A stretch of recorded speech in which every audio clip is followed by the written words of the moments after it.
Hello everybody and welcome! This is a video where I'm going to showcase the 3 decks that Travis, Brin, and myself are playing for the Feast of Hemlock Vale. We recorded a video of this together.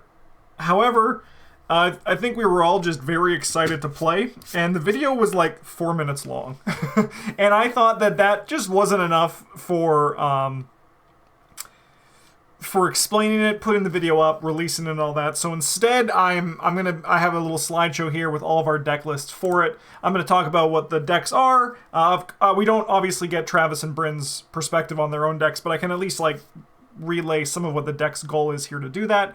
And then, if people are interested, I will do a video at the end of the run where I will do the same thing and showcase the final versions of our decks for our blind run. And if people like this, I can do this going forward for future campaigns, because I know people always say, hey, I wish you did more of your deck list stuff. So, well, for us, the decks are kind of just like, we throw them in the blender and see what comes out. I know people want to see more, so if you want to see more of these, let me know down in the comments. But let's dive in. Let's talk about Travis's deck first. So Travis is playing a Paradoxical Covenant Kohaku deck. This whole thing started by us saying, Brin and I telling Travis we were going to play flexes, so then Travis brought a Kohaku flex to do this. Brin and I then modified our decks from it because we wanted to add some covenants on Travis's suggestions so we could interact with Travis's game plan a little bit better. And while the plan was to start as flexes, it ultimately kind of steered away from that. Travis can kill things, Travis can get clues.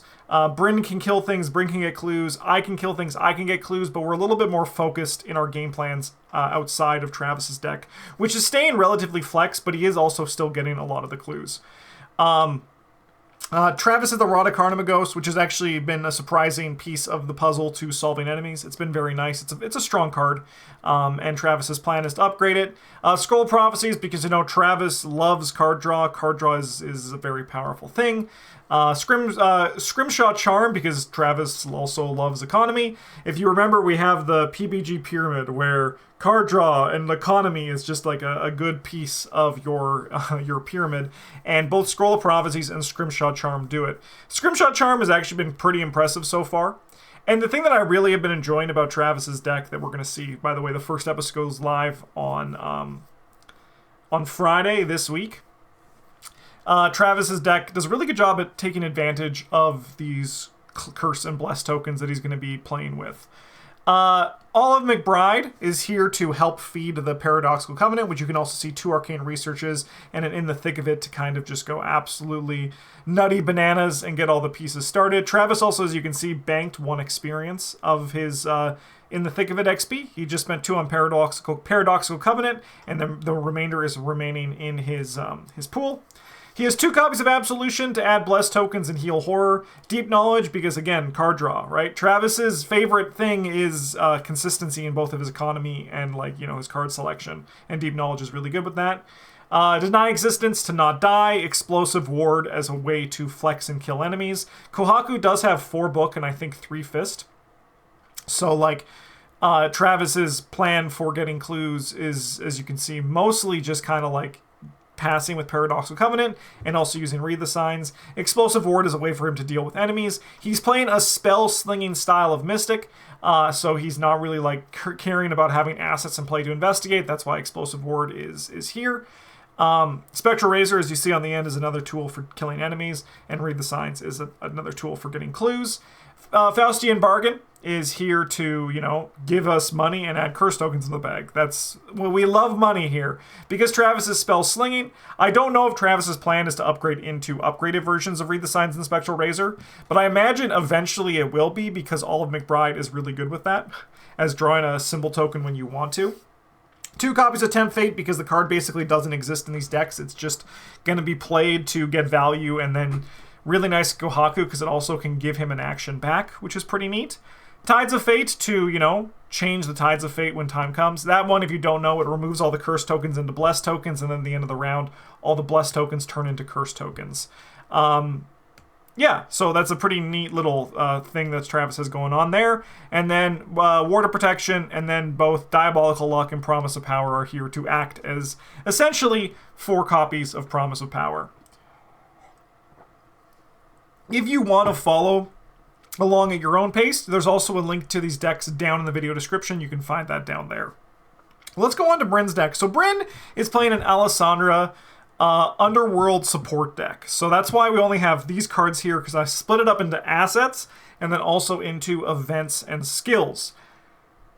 Brin kind of just threw a lot of... I was actually with Brin when he built this deck, when I built my deck as well. A big plan for this deck was Brin just kind of like throwing a bunch of parlay stuff in there and seeing what stuck.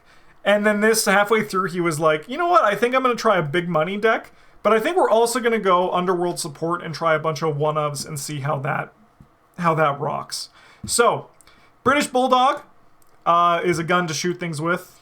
We're flexing, or at least we're lying to ourselves enough to say that we're flexing. I think Alessandra can flex pretty well just innately because of her ability. She wants to be interacting with enemies, so she generally has a plan for those enemies, usually in one of her copies of Beguile for her signature card. But British Bulldog is also just a gun that Alessandra can shoot with pretty well. We have Fake Credentials, Parlay card, Get Clues. We have Thieves Kit, Investigate with your foot or your book. They're both 4 for Alessandra. Eldritch Tongue to turn her one-ofs into more-ofs. It allows you to play cards with Parlay from your discard pile. And then you get to remove it from... it's events only, by the way, that you can play from it. You then remove it from your deck, so it's a way to like double dip on events. Fine Clothes, because we're Alessandra, we need to be able to parlay. And we want to be able to make tests even easier. We have Bianca D. Katz and Henry Wan as 2 of our Brin's allies in this deck. The Henry Wan was originally Dario until Travis did Kohaku, and then Brin basically, while he was building, he had a plan. He was like, I'm either going to stay with this thing or we're going to shift to Henry Wan if Travis is playing Kohaku, because Kohaku and Henry Wan actually seem to have some really good synergy together. Is it good? I'll let you know in the actual video. I'll let you find for yourself. I'm not here to, even though I'm recording this after we've played these decks for a little bit, I'm not here to talk about that too much. Brin also took it in the thick of it, and with it he bought the Moon to increase Alessandra's foot score, and also bought the False Covenant to help negate the downside of the curse tokens that Travis is going to be adding into his deck. While Travis is adding in this Kohaku deck both curse and bless tokens, it's a lot easier to add curse tokens than it is to add bless tokens. Who would have thought? A few more cards here to help round out the asset package. We have Disguise, which is just a really good freezing tool for dealing with enemies. Also nice with Alessandra because it gives them more time to parlay with them. Fox Mask, because the masks are pretty alright. And then we got Well Connected because, as Brin said, this was a big money deck. On to the events and skills. This is where Brin is trying to just, like, as I said, kind of throwing stuff together to see what fits. 21 or bust because gambling's fun. Trust me, I know. Backstab is here to essentially have a tool to kill Zamakona. This is also why probably Brin included the tarot card to give more foot as a way to help make, killing Zamakona a little bit more consistent. Breaking and Entering. It's a good card. It's just hard to find you basically, with Breaking and Entering, if you have like high book and high foot, you kind of need a reason to not play it as opposed to play it, right? Like you kind of just like, this card is just like very impactful and I need to play with it. Drain Essence is a parlay card that allows Brin to heal damage and kill enemies because, like I said, we're all flexing here. We're all flexing with these game plans. Faustian Bargain, Grift is some great economy, motivational speech to help play allies. Persuasion allows Brin, it's a parlay card that Brin can try out. Stall for Time, another parlay card. Stir the Pot, another parlay card. We also have Vamp, another parlay card that Brin just wanted to try out, see what would stuck. I imagine the Vamp is not long for this world. It's going to upgrade into the other version. It's kind of probably just there as a reminder that, hey, I want to be something else in the near future. And then we also got, I think also String of Curses, another parlay card. Only as a one-of, kind of brings the the upside of, like, doing it twice. Like putting the Doom on and then getting rid of it. Albeit that is very unlikely to happen anyway, and I think if like Brin's just looking at this as like, hey, I want to make money, or I alternatively might be able to just kill a Doom enemy for actionless and only 1 resource, which is pretty good. Diabolical Luck was added in once Travis was the Kohaku deck, and then Well Dressed is a Fine Clothes in skill form. So yeah. Alright, last deck here, we got my Sledgehammer Wilson deck. Again, we're all flexing here. That's why we have the lanterns and the matchbox in my deck to kind of just help facilitate my own ability to investigate, because Wilson does investigate at 4 versus -1 Shroud with the lantern, which is actually, I think, pretty good. However, the true hook of this deck is the Sledgehammer. I haven't played a Sledgehammer deck in a while, and I think Wilson is like not the prime user of Sledgehammer, but he is a fun, jankier user of the Sledgehammer, and I thought I wanted to see if I could like make it work and have it be hyper efficient. So do I? We'll find out on Friday in the first episode. Pitchfork is here to have another weapon for me to find. Hallowed Mirror, because I didn't really have anything I wanted in my accessory slot, and I thought that this was low impact enough for Wilson Richards, so that's kind of like how that cookie crumbled. That's just the one I chose. I have lower health and sanity. Like I have like 3s, so like being able to mitigate that in the Mythos phase, any tests I might fail. That's where Hallowed Mirror came in. Also works well with Greta, which is kind of why Greta made the thing, made the cut over other ones. In addition, her upgraded version also gives me Book, which is really nice for when I'm flexing. Backpack is going to upgrade into Backpack 2 eventually to, you know, dig deeper to find my items. We do have a lot of them, right? We have 2 lanterns, a pitchfork, 2 sledgehammers, a hallowed mirror, 2 matchboxes, the other backpack, 2 wolf masks, and we also have 2 emergency caches as well. So we have a lot of hits for the backpack. And when we upgrade, we're going to hit 3 every time easily.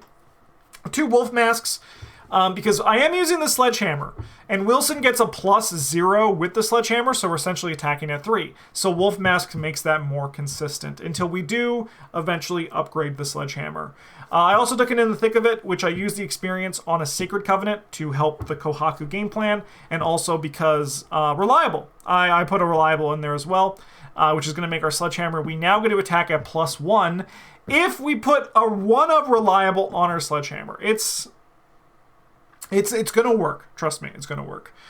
We have 1 copy of Dynamite Blast to Dynamite Blast to blow things up, right? That's kind of like it's never bad to have a Dynamite Blast in your back pocket if you needed. 2 copy of Emergency Cache. While our curve is actually relatively low for this deck, because remember, all of our tools cost 1 less, so we're actually hovering around like 0 to 2, 0, 1, 2 for the majority of the cards in our deck. It's still good to have some economy to plan for it. I also usually upgrade my emergency caches, which I really like the card draw that comes with the upgraded version. 2 copies of Jury Rig, because the card's just like really nice with the Sledgehammer plan. Push to the Limit, 2 copies, because also really nice with both Sledgehammer and Lantern. Just like it's hard to lose with those cards and the synergy that can come with them. Because Push to the Limit ignores all costs, you can do the bottom action on sledgehammers with it, which is pretty damn cool.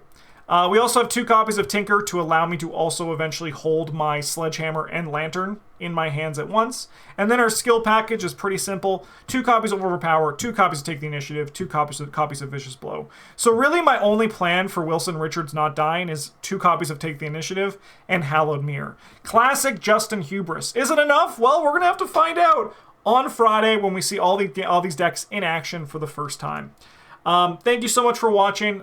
Pretty just quick lightning through just to showcase what these decks are going to be when you see them. I hope you enjoy, and again, if you want to see the final versions of these decks in a similar showcase video, please let me know down in the comments. But in the meantime, thank you so much for watching, have a good one, and as always, GG's.